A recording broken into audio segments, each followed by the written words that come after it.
वक्फ संशोधन अधिनियम पहले लोकसभा फिर राज्यसभा में पास हुआ और अब उसके बाद राष्ट्रपति की मुहर भी लग गई है और अब ये कानून बन गया है।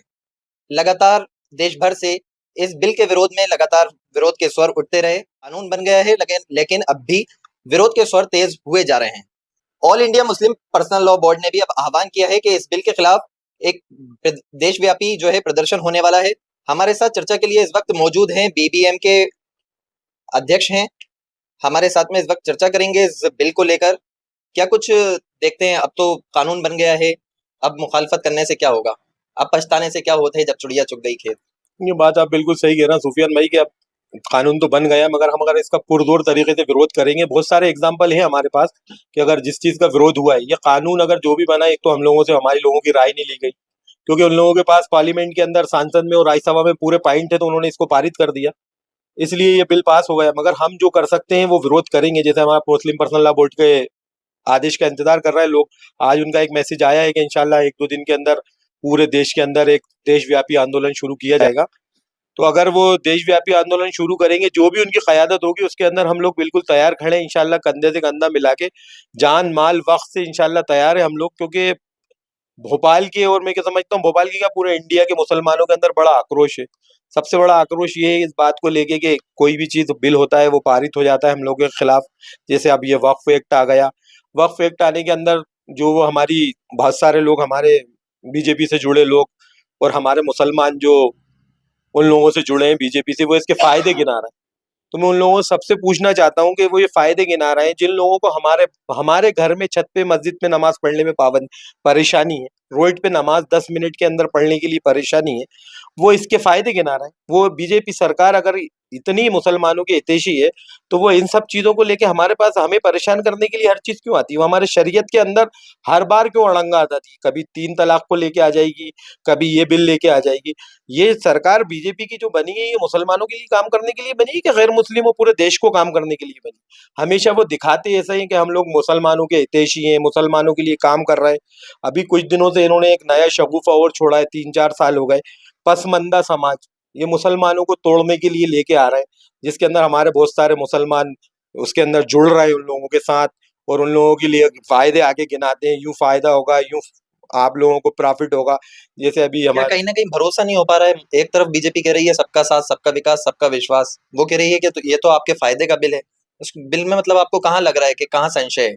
बिल में बहुत सारे पॉइंट ऐसे हैं जिनके अंदर हमें संशय है। सबसे बड़ा पॉइंट ये है कि हमारी प्रॉपर्टी, हमारी मस्जिद, हमारे बड़ों ने उसको वक्फ करी, हमारे बुजुर्ग ने जो भी गुजर गए, उसके अंदर ये लाके एक बोर्ड बना रहा है, उसके अंदर कह रहे हैं कि 2 गैर मुस्लिम बैठेंगे। हमारा बोर्ड, हमारा वक्फ, हमारी मस्जिद, हमारा कब्रिस्तान, हमारी दी हुई चीज जो उन लोगों के लिए है जो गरीब यतीम असीर हैं, उसके अंदर हिंदू लोग आके क्यों बैठेंगे? हम आपके किसी ट्रस्ट के अंदर जाके बैठने के लिए हम बोल रहे हैं कि आप मुसलमानों को बिठाओ या कुछ करो? तो अब इसके खिलाफ रोड पे उतरेंगे?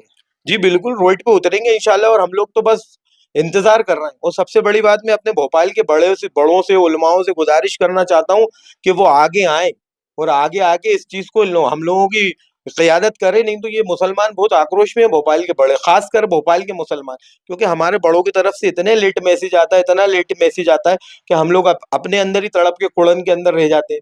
हर इंसान को ये परेशानी है कि हमारे बड़े बोलते नहीं है।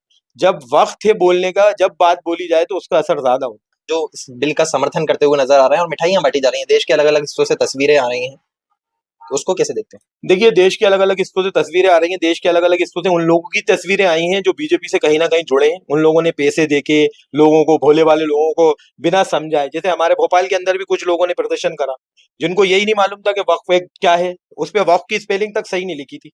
उस जो पोस्टर बैनर उन्होंने बनाए, उन्होंने उनको खड़ा कर दिया। जब हमारे यहाँ के दैनिक भास्कर जो बड़ा चैनल है, उसने उन लोगों का इंटरव्यू लिया, तो उन्हें पता ही नहीं था कि क्या वक्फ बिल है, क्या आ रहा है क्या नहीं आ रहा, बस उन्हें खड़ा कर दिया, वो खड़े हो गए। वो अपने मफाद के लिए कुछ लोगों को ऐसा दिखाना चाह रहे हैं, और उन्होंने खासकर मस्जिद के बाहर लोगों को खड़ा करा, जो कि भोपाल के लिए बहुत शर्मनाक बात है। क्या भोपाल के अंदर भी अब एक बड़ा प्रदर्शन देखने को मिलेगा?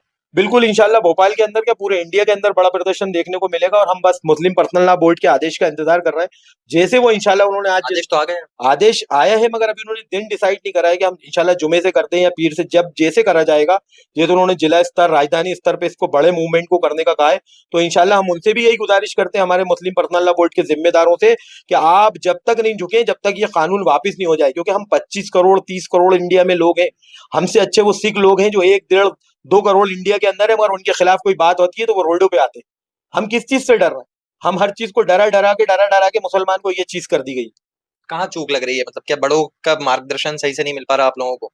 बिल्कुल सही बात है, बड़ों का मार्गदर्शन नहीं मिल पा रहा है यहाँ पर। एक भोपाल के अंदर एक न्यूज एंकर आई थी कुछ दिन पहले, नाम नहीं लेना चाहूंगा मैं उनका। उन्होंने यही बात कही थी कि मुसलमानों के अंदर कोई लीडर या कोई क्यादत नहीं है। मुसलमानों की, मुसलमान बिखरा हुआ है। हर इंसान अपने अपने 2 4 10 हजार 20 हजार 1 लाख फॉलोवर लेके अलग अलग जाने की तरफ कोशिश करता है, मेरा नाम हो जाए, मेरा नमूद हो जाए। भाई ये नाम नमूद की बात नहीं है, ये शरीयत की बात है। अगर एक ओवैसी साहब वहां पे अकेले बोल रहे हैं, वो कुछ भी हो, किसी भी पार्टी के हो, मैं किसी पार्टी से वो नहीं करता, मगर वो एक बंदा बोल रहा है, उसके अंदर ये एजेंट है वो एजेंट है, जो जिसके खिलाफ तुम थे, जो तुम दूसरे राज्यों में जिनकी तुमने सरकार बनाई, उन लोगों ने क्या करा? तुम्हारे साथ विश्वासघात कर दिया।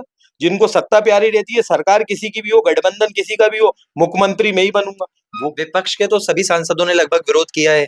कांग्रेस हो या समाजवादी पार्टी हो या आरजेडी हो, सभी सांसद जो विपक्ष में हैं उन्होंने विरोध जिन किया। लोगों ने हम विरोध करा है, मैं उन लोगों की बिल्कुल, उन लोगों का बहुत शुक्रमंद हूँ कि उन्होंने हम लोगों को, मुसलमानों का यहाँ आके साथ दिया। बहुत शुक्रगुजार हूँ मैं ऐसी पार्टियों का, खास करके तेजस्वी यादव जब का, कि उन्होंने कहा है कि जैसे ही हमारी सरकार बनेगी हम इस बिल को उठा के कूड़ेदान में फेंक देंगे।